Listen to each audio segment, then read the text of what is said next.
Génesis capítulo 10, desde el versículo 10 en adelante. Y fue el comienzo de su reino Babel, Erec, Accad y Calne, en la tierra de Sinar. De esta tierra salió para Asiria y edificó Nínive, Rehobot, Cala, y Resén entre Nínive y Cala, la cual es ciudad grande. Misraín engendró a Ludim, a Ananim, a Leabim, a Naphtuim y Patrusim, a Casluim, de donde salieron los filisteos, y a Caftorim. Y Canaán engendró a Sidón, su primogénito, a Et. Al Jebuseo, al Amorreo, al Gergeseo, al Ebeo, al Araceo, al Cineo, al Arbadeo, al Semareo y al Abma. Y después se dispersaron las familias de los cananeos. Fue el territorio de los cananeos desde Sidón, en dirección de Gerar, hasta Gaza, y en dirección de Sodoma, Gomorra, Adma y Seboín hasta Laza. Leímos hasta el versículo 19.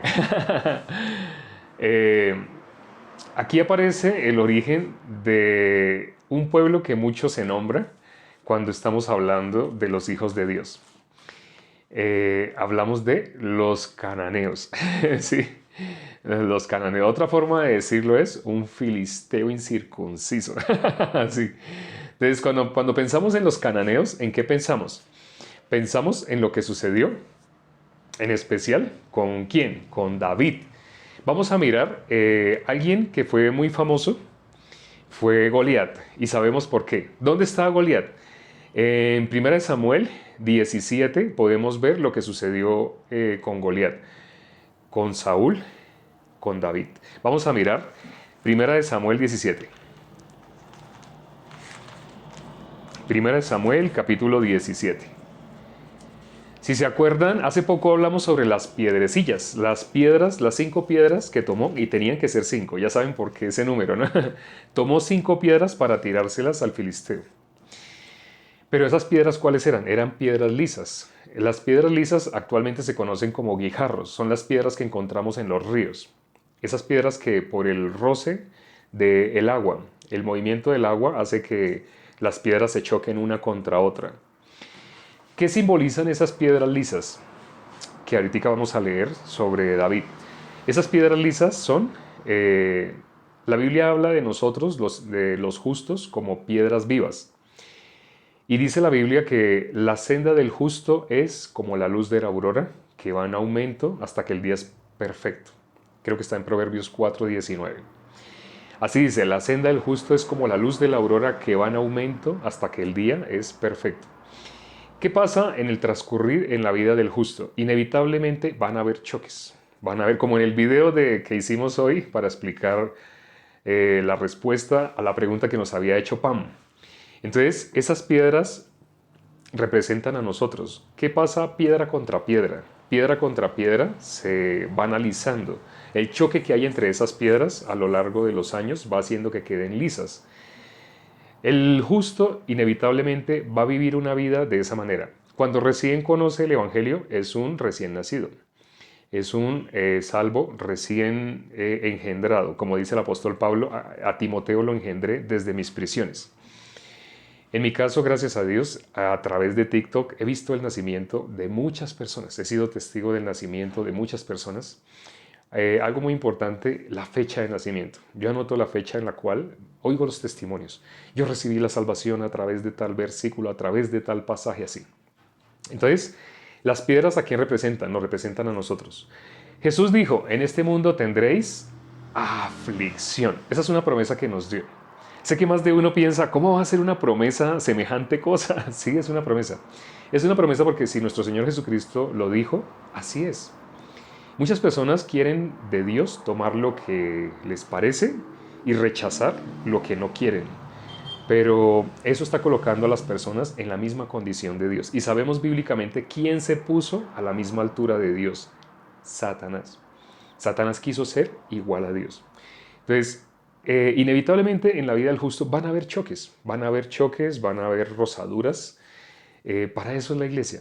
en la iglesia nosotros tenemos comunión, recibimos la palabra, espiritualmente nos llenamos de gozo, pero también va a salir al descubierto lo que dice Génesis, en Génesis 1. Dijo Dios, descúbrase lo seco. Va a quedar al descubierto, vamos a quedar al descubierto. Como la mujer sorprendida en adulterio. Para ella fue una maldición o una bendición el haber sido descubierta. Fue una bendición. Todos los otros que estaban ahí, ellos también, ¿cómo se definieron? Pecadores. Así se autodefinieron ellos mismos. Pecadores. Así. Pero la mujer sorprendida en adulterio, ¿por qué la llevaron delante de Jesús? Por ser pecadora. La paga del pecado es muerte. Ella merecía, conforme a la ley, merecía morir apedreada. Muchas personas se concentraron en la parte de, y la otra persona, porque ella no adulteró sola, efectivamente habían dos. Pero ese es un tema distractor. El tema principal realmente es cuando una persona queda al descubierto delante de Jesús. ¿Eso es una maldición o una bendición? Esa mujer, el que la hayan llevado a ella fue una bendición. Para el otro que estaba con ella, que no lo llevaron, los dos deberían morir apedreados, pero para el otro que no lo llevaron, le hicieron un daño. Supuestamente quienes no lo habrán llevado, supongo que serían amigos o gente que lo respetaba, tal vez era un sacerdote, entonces tal vez cuando vieron que era un sacerdote, después hablamos con usted y se la llevaron a ella, porque ¿a quién querían hacerle tropiezo? A Jesús. ¿Realmente les interesaba la vida de la mujer sorprendida en adulterio? No les interesaba. Lo único que querían, el corazón de ellos estaba concentrado en hacerle daño a Jesús. ¿Por qué no llevaron al otro? Porque debía haber sido uno de ellos. Entonces, pero en ese momento el punto más importante no es por qué no llevaron al otro, sino el punto más importante es quién puede recibir la bendición, el que está delante de Jesús. Ella quedó al descubierto. La desnudez de ella quedó a flor de piel. No me refiero a sin ropa. Puede que sí, puede que la hayan llevado sin ropa porque dice que la sorprendieron en el mismo acto del adulterio. Puede que sí, pero puede que no. Pero a lo que me refiero cuando hablo de la desnudez es quedó al descubierto lo que ella es. Ella, ahora, todos los demás que le iban a tirar piedras también eran igual que ella, ¿sí? Cuando Jesús les hizo una pregunta, les demostró, no hay ninguna diferencia. Ellos se concentraban en las cosas que salían de ellos, porque ellos se levantan temprano, porque ellos oran, leen la Biblia, hacen largas oraciones. Ellos tienen ciertas costumbres o ciertas tradiciones que involucran gran parte del día de ellos haciendo obras que tienen fama de piadosas, tienen aspecto de muy buenas personas. Sabemos que nadie es bueno. Pero los religiosos, ¿qué buscan en ellos mismos y en los demás? Cosas buenas. ¿Sí? Por estar concentrados en buscar cosas buenas, no se dieron cuenta que lo más importante para presentar delante de Jesús no es las cosas buenas que salen de ellos. Por el contrario, esa maldad, descúbrala. Cuando una persona descubre la maldad, primero que todo, Satanás pierde autoridad. Satanás pierde fuerza porque esa persona confiesa. ¿A quién está descubriendo? A Satanás. Parece que si la mujer sorprendida en adulterio, ella se hubiera acercado a Jesús y le hubiera dicho a Jesús, yo hice esto, pero yo no puedo dejar de hacerlo. Yo me propongo dejar de hacerlo, pero cuando pasa el tiempo yo vuelvo y lo hago. Si ella se hubiera acercado a Jesús y le hubiera hablado, hubiera alcanzado misericordia sin necesidad de quedar al descubierto, porque ella misma se hubiera descubierto. Si ella hubiera sabido que quien la guía a hacer eso, quien la empuja a hacer todas las cosas que ella hace y que ella no quiere hacer, como dice el apóstol Pablo, hallo esta ley. El querer el bien está en mí, pero no el hacerlo. Curioso, ¿no? Nosotros queremos hacer el bien, sí, pero lo podemos hacer. El apóstol Pablo dio la solución, dio la respuesta. Nosotros no lo podemos hacer. Y sí da la solución en el versículo 24 de Romanos 7. Él dice, efectivamente, gracias doy a Dios por Jesucristo. Para eso es la iglesia. Para eso es la iglesia. Para que esas piedritas, de tanto que se choquen y choquen, queden con esas formas tan hermosas. Cuando uno va al río, generalmente los niños son los que más se maravillan. Ya los adultos están acostumbrados a ver esas piedras y ya no se maravillan.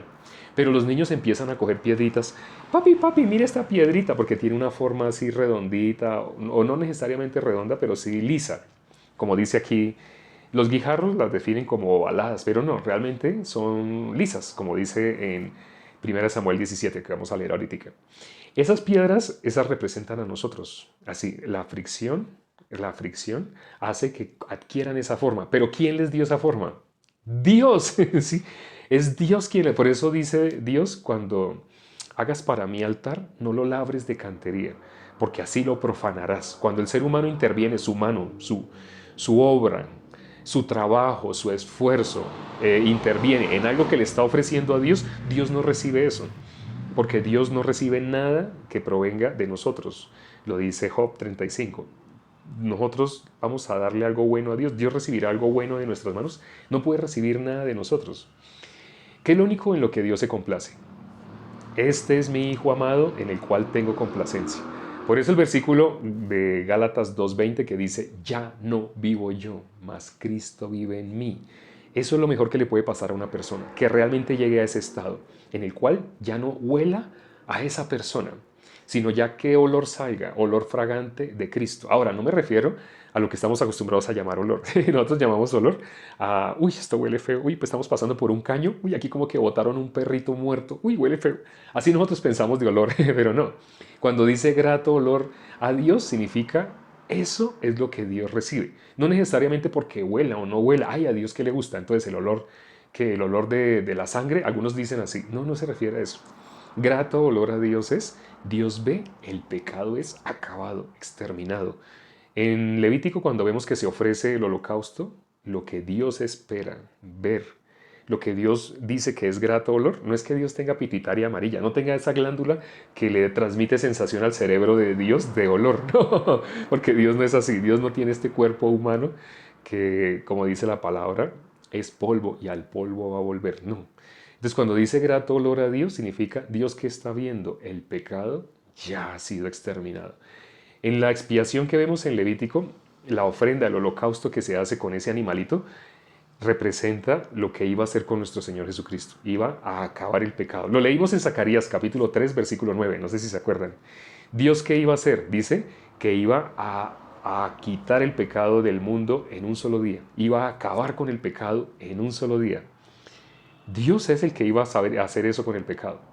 Ahora, vamos a mirar entonces el capítulo 17 de Primera de Samuel.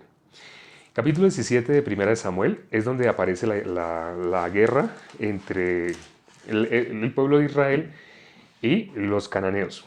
Dice acá los filisteos. Los filisteos. Dice el versículo 4. Salió entonces del campamento de los filisteos un paladín, el cual se llamaba Goliat de Gat, y tenía de altura 6 codos y un palmo, y traía un casco de bronce en su cabeza, y llevaba una cota de malla que era del peso de la cota de 5,000 siclos de bronce. Sobre sus piernas traía grebas de bronce y jabalina de bronce entre sus hombros. El asta de su lanza era como un rodillo de telar, y tenía el hierro de su lanza 600 siclos de hierro, e iba su escudero delante de él. Y se paró y dio voces a los escuadrones de Israel, diciéndoles: ¿Para qué os habéis puesto en orden de batalla? ¿No soy yo el filisteo y vosotros los siervos de Saúl? Escoged entre vosotros un hombre que venga contra mí. Aquí, ¿qué está diciendo él? ¿Vosotros sois los siervos de Saúl? Saúl era el rey de Israel. Pero realmente, ¿de quién eran ellos siervos? ¿No eran siervos de Dios? Pero él está diciendo siervos de Saúl. Acuérdese, el hombre natural mira lo que está delante de sus ojos. Este filisteo incircunciso, él podía ver, a Dios en el pueblo de Israel, o estaba igual que los de Jericó. Los de Jericó, sabiendo lo que el pueblo de Israel, el pueblo de Dios, había hecho al cruzar el Mar Rojo, lo que había hecho a los de Ai, ellos aún así pudieron temer, no temieron. Lo mismo pasó con los 5 reyes que querían, después de que pasó lo de Jericó, de que Dios se glorificó en Jericó, los 5 reyes que se unieron para pelear contra Israel querían que los gabaonitas también se unieran, pero los gabaonitas usaron de astucia, se fingieron de una tierra muy lejana y ganaron la misericordia del pueblo de Israel. Ganaron la palabra de que no los iban a matar y los hicieron sus siervos. Ellos fueron siervos de los israelitas Pero, ¿qué significa eso? Ser siervo de Dios. Realmente no eran siervos de los israelitas, eran siervos de Dios. Eso se veía como una maldición. Y así dice que fue como la forma como ellos fueron maldecidos por Josué. Pero esa maldición es, en el pueblo de Dios, no es maldición, es bendición. Esa maldición los hizo justos, los hizo del pueblo de Dios. Ya eso lo analizamos en otro capítulo. Dios les dio la tierra prometida, que es la tierra de Canaán. Pero ellos que vieron en la tierra de Canaán a alguien con estas características. Al principio lo nombramos, ¿no? Debido a que nombramos a Canaán, se hablaba de que ahí habían gigantes. Pero aquí, entre estos filisteos, estamos viendo a un gigante, ¿sí? Que es Goliat, el famoso gigante Goliat. Dice el versículo 9, después de que él reta. Dice, si él pudiere pelear conmigo y me venciere, nosotros seremos vuestros siervos. Y si yo pudiere más que él y lo venciere, vosotros seréis nuestros siervos y nos serviréis. Y añadió el filisteo, hoy yo he desafiado al campamento de Israel. Dadme un hombre que pelee conmigo. Oyendo Saúl y todo Israel estas palabras del filisteo, se turbaron y tuvieron ¿qué? Gran miedo. ¿Sí? ¿Por qué tuvieron miedo? Porque ellos estaban guiándose por fe o por vista. ¿Qué creen? ¿Por qué se estaban guiando los israelitas? ¿Por fe o por vista? Veo respuestas. Santiago pregunta, ¿de qué iglesia es? Ya al final voy a contestar esa pregunta. No voy a dar el nombre de la iglesia, pero voy a explicar por qué no puedo dar el nombre de la iglesia, no por este medio. Bueno, seguían por vista, se asustaron cuando lo vieron, seguían por vista. Efectivamente, la Biblia dice que el justo no vive por vista. ¿El justo cómo vive? El justo por fe vivirá. Pero entonces, curiosamente, está hablando del pueblo de Israel, el pueblo de Dios. ¿Cómo se debería guiar el pueblo de Dios? Por fe. Pero en el pueblo de Dios encontramos a uno que se guiaba por fe. Cuando vemos David, cómo David habla, vamos a leer cómo David habla. Dice el versículo 12, la descripción de David. El versículo 12. Y David era hijo de aquel hombre efrateo de Belén de Judá, cuyo nombre era Isaí, el cual tenía 8 hijos. Y en el tiempo de Saúl, este hombre era viejo y de gran edad entre los hombres.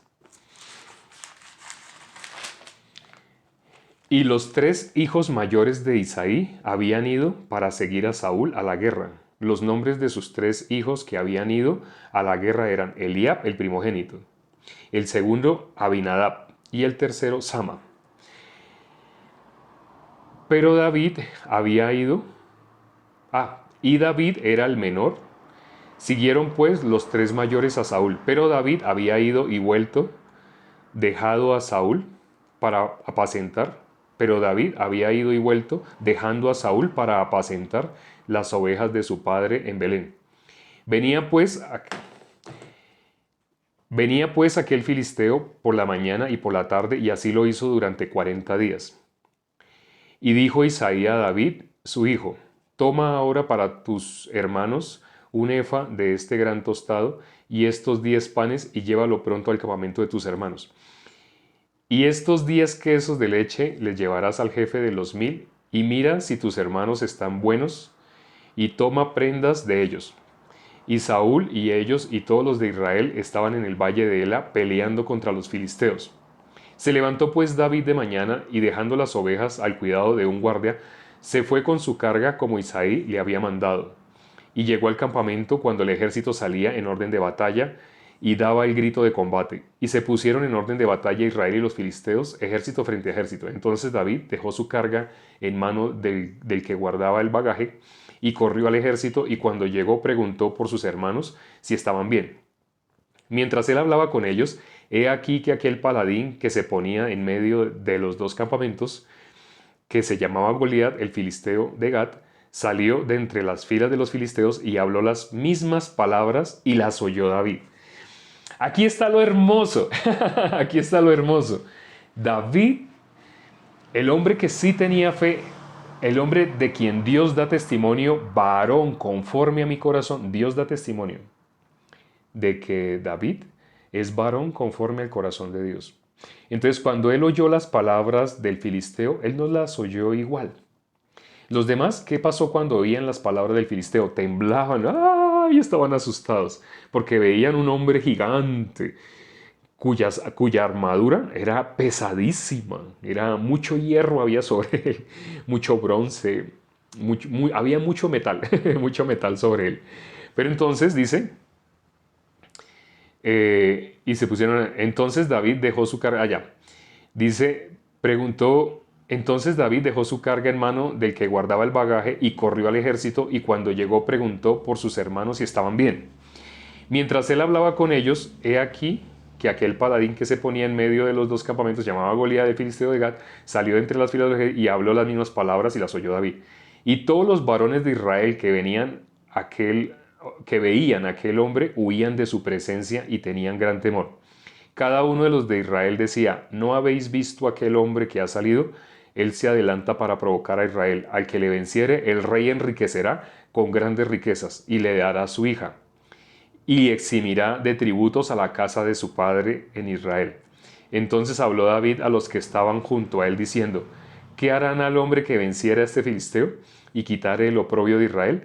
Porque ¿quién es este filisteo incircunciso para que provoque a los escuadrones del Dios viviente? Es hermoso. No sé si ustedes se emocionan, yo me emociono escuchando a un varón conforme al corazón de Dios. El que dice, él dice, vuelvo y repito, dice, ¿quién es este filisteo incircunciso para que provoque a los escuadrones del Dios viviente? Todos que tenían ante Goliat, todos tenían miedo. Dice que todos temblaban, todos apenas veían a Goliat, salían corriendo. Nadie quería ni siquiera estar cerca de él. Pero David no huye, David no le tiene miedo. Vamos a mirar por qué no le tiene miedo. Dice, y el pueblo le respondió las mismas palabras diciendo, así se hará al hombre que venciere. Y oyéndole hablar Eliab, su hermano mayor, con aquellos hombres, se encendió en ira contra David y dijo, ¿para qué has descendido acá? ¿Y a quién has dejado aquellas pocas ovejas en el desierto? Yo conozco tu soberbia y la malicia de tu corazón, que para ver la batalla has venido. David respondió, ¿qué he hecho yo ahora? ¿No es esto mero hablar? Y apartándose de él hacia otros, preguntó de igual manera, y le dio el pueblo la misma respuesta de antes. Fueron oídas las palabras de David, que David había dicho, y las refirieron delante de Saúl, y él lo hizo venir.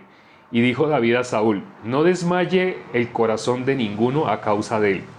Tu siervo irá y peleará contra este filisteo. Ahora, ¿será que David no había visto lo que habían visto los otros? Sí, David lo vio y lo oyó. Pero David, ¿en qué se fijó? ¿David se fijó en lo que vio o se fijó en lo que oyó? David se fijó en lo que oyó, no en lo que vio. Por eso David dijo, yo iré y pelearé. Mire cómo lo dice. Dice, y pelearé contra ese, tu siervo irá y peleará contra este filisteo. Así dijo a David. ¿Quién era David? Un muchacho pequeño, era joven, era como de aspecto de guerrero. No parecía un guerrero, parecía como un gomelo. No sé si en sus países usan esa expresión, pero en mi país, cuando una persona se ve como no tiene características para pelear, sino más bien tiene características como para videojuegos o para cosas así que no demanden esfuerzo físico, dice un gomelo. Sí, como un gomelo, como alguien que no se ve pusilánime, por decirlo de alguna manera. Físicamente pusilánime. De pronto con buena ropa de marca, pero pusilánime físicamente. Entonces así se veía. Era jovencito, dice Pam. Miren lo que le dice Saúl. Dijo Saúl a David, no podrás ir tú contra aquel filisteo para pelear con él, porque tú eres muchacho y él es un hombre de guerra desde su juventud. ¿Qué es lo que está diciendo Saúl? Saúl está diciendo que así como ve a David, es imposible que vaya, porque primero que todo, pues no se le ve que es un guerrero. David nunca ha estado en el ejército, nunca ha estado en las peleas, nunca Saúl lo había visto en las batallas. Y de un momento aparece un niñito que se ve que cuida ovejas, así como está vestido, así. ¿Y qué le dice Saúl?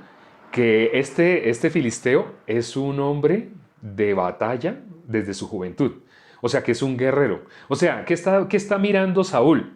La experiencia.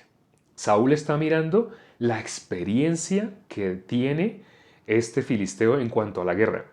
Él viendo por sus ojos, ni siquiera Saúl no es que le conozca la hoja de vida. Saúl no es que haya estado detrás de Goliat mirando cómo pelea, no. Pero ¿qué está diciendo? Está hablando el temor que hay en su corazón. Está diciendo, y él un hombre de guerra desde su juventud. ¿Por qué habla así? O sea, está hablando rápidamente el negativismo. ¿Qué le dice de una vez a David? No podrás ir tú contra aquel filisteo. A mí me dicen constantemente acá en TikTok, en los comentarios, usted no sabe nada de la Biblia, usted no conoce la Biblia, usted está equivocado, usted confunde a la gente, así me dicen. El ser humano rápidamente puede hablar lo negativo, lo malo, lo que es de mal testimonio, rápidamente lo puede hablar. Por eso Jesús dijo, lo que contamina al hombre no es lo que entra en la boca, no, lo que entra en la boca va a la letrina, ya sabemos. Dice lo que dijo nuestro Señor Jesucristo, lo que contamina al hombre es lo que sale de la boca. Porque dentro del corazón de los hombres salen los celos, las envidias, los pleitos, las enemistades, así dice, ¿no? Entonces, generalmente el ser humano es así. ¿Cómo les contesto a las personas cuando me hablan de esa manera? Yo les digo muchas veces, yo te entiendo, así ya. Con decirles yo te entiendo es porque yo estuve en esa misma posición. Yo también estuve en ese bando, en el bando de los que fácilmente van a aplicar la ley del... Bueno, voy a decir algo que no sé si alguien se ofenda. Aquí se dice muchas veces en mi país como la técnica del enano en la fotografía. Así dicen, la técnica del enano en la fotografía. Resulta que cuando van a tomar una foto, ¿el enano quiere ser enano? No. El enanito, ¿cómo quiere verse? Quiere verse grande. Entonces las personas le dicen así la técnica del enano en la fotografía refiriéndose a toda persona bajita. Toda persona bajita en una foto se hace detrás de personas, por decirlo, de estatura normal, pero los agarra de los hombros y él trata de empinarse en la punta de los pies. Con eso, si los logra bajar un poquito y él a la vez apoyándose en ellos logra subir, se ve como si fuera de estatura normal. Eso es el corazón del ser humano en condiciones normales. Siempre quiere figurar, siempre quiere verse de otra manera. No sé si se han dado cuenta en las fotos familiares, fíjense muy bien. Algún día ustedes no salgan en esa foto, sino ustedes háganse atrás donde no los vean, pero que ustedes alcancen a mirar todos qué están haciendo en la foto.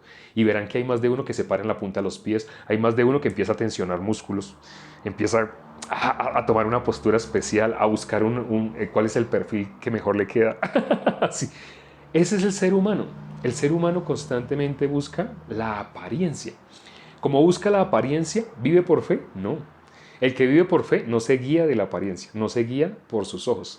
¿Qué dice acá? ¿Qué más dice? David respondió a Saúl, tu siervo era pastor de ovejas de su padre, y cuando venía un león o un oso y tomaba algún cordero de la manada, salía yo tras él y lo hería, y lo libraba de su boca. Y si se levantaba contra mí, yo le echaba mano de la quijada y lo hería y lo mataba. Fuese león, fuese oso, tu siervo lo mataba. Este filisteo incircunciso será como uno de ellos, porque ha provocado el ejército del Dios viviente. Añadió David, Jehová que me ha librado de las garras del león y de las garras del oso, él también me librará de la mano de este filisteo. Y dijo Saúl a David, ve y Jehová esté contigo. ¿Qué se manifestó a través de David? David sabía, Dios estaba con él. David tenía una seguridad, una certeza. David sabía, Dios estaba con él. Por eso tenía miedo de este gigante lleno de una armadura inmensa. No tenía miedo, porque sabía, si Dios está conmigo, ¿quién contra mí? Ya podemos entender por qué David era el varón conforme al corazón de Dios. ¿Era un tonto? ¿Era no sé, como un chiflado, una persona que no es cuerda, una persona que se guía por su apariencia? No. David se guiaba ¿por qué? Por fe. 100% por fe. David le creía a Dios. Sí, David hizo muchas cosas humanas, porque también estaba en un cuerpo humano. Y sabemos, quedó registrado las cosas humanas que hizo David, cuando él confió en sí mismo. Pero él siempre en quién confió, en Dios. Hubo un tiempo en el cual él confió en sí mismo y por confiar en sí mismo sabemos que salió. Toda persona que confía en sí mismo va a salir lo que Jesús dijo que sale. Pero la persona que no confía en sí mismo, ¿en quién se apoya? En Dios. Y si Dios es con nosotros, ¿quién contra nosotros? Romanos 8:31. Si Dios es con nosotros, ¿quién podrá contra nosotros? ¿Sí? Nos pueden hablar así como, ¿qué le tuvo que decir David a los hermanos? ¿Se acuerdan? Ahorita lo leímos. ¿Qué le dijo David a los hermanos? Le dijo el versículo 29, cuando los hermanos lo estaban agrediendo: usted, sabemos la malicia suya, sabemos usted qué viene a hacer. Usted solamente viene a mirar la pelea, usted, porque como usted no pelea, usted es un pastorcito, usted es un niño, usted lo que viene es a mirar. O sea, así salieron a ofenderle. ¿Y David qué les contestó? El versículo 29, David respondió: ¿qué he hecho yo ahora? ¿No es esto mero hablar? Así les está diciendo. El hombre que tiene fe, ¿cómo puede reconocer los insultos de las personas que lo están agrediendo? Y eran sus hermanos que lo estaban agrediendo. ¿Él cómo ve esos insultos? ¿No es esto mero hablar? ¿Qué les he hecho yo? No sé si se acuerdan que nuestro Señor Jesucristo contestó de la misma manera. Así les contestaba: ¿por qué ahora me queréis apedrear? ¿Por las obras que he hecho? Así les contestaba igual. Dice la palabra que demos nuestra respuesta conforme a la necedad del necio, para que no se estime por sabio en su necedad. Vamos a mirar mucho más y más sobre David. Es inevitable, porque al mirar el corazón de David, estamos mirando el corazón de alguien que Dios dice: varón conforme a mi corazón. Y la historia de David es muy larga. Hay muchos versículos, muchos más que lo que se habla de Abraham. Vamos a dejar hasta acá, vamos a terminar y vamos a orar cortamente para terminar. Padre, gracias por este tiempo que nos has permitido. Gracias porque ha sido hermoso considerar tu palabra, leer la historia de David, leer la historia de alguien que tuvo fe y ver el corazón de él manifiesto a través de lo que él hablaba, y ver también cómo las personas que no tenían fe lo agredían, lo atacaban, le decían cosas negativas. Es normal. Tú nos dijiste que en este mundo íbamos a tener aflicción. Tú también nos dijiste que el mundo nos iba a aborrecer.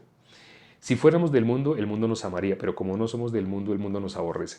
Padre, gracias Señor por estas cosas que avivan nuestra fe, hacen que nuestra fe se vea, no porque nuestra fe crezca o aumente, no. Hay fe o no hay fe delante de ti, se tiene o no se tiene. No es que haya en diferentes medidas, no. Pero esto hace que nosotros nos gocemos al ver el trabajo tuyo y cómo es que tú obras y cómo los sabios y los entendidos de este siglo no pueden recibir tu palabra. Y tú has dicho que a todos los que te recibieren, a los que recibieren tu palabra, lo que sale de ti, ellos heredarán la vida eterna. ¿Quién puede ir al cielo? Los que te reciben a ti. David era una persona con un corazón conforme al tuyo. Permítenos a todos los que estuvimos el día de hoy conectados llevar nuestra vida de creencia y ver diariamente un corazón conforme al corazón tuyo, un corazón que no está para compararse con los demás para agredirlos, sino un corazón que está para alabarte. Te lo pedimos y hemos orado en el nombre de nuestro Señor Jesucristo. Amén.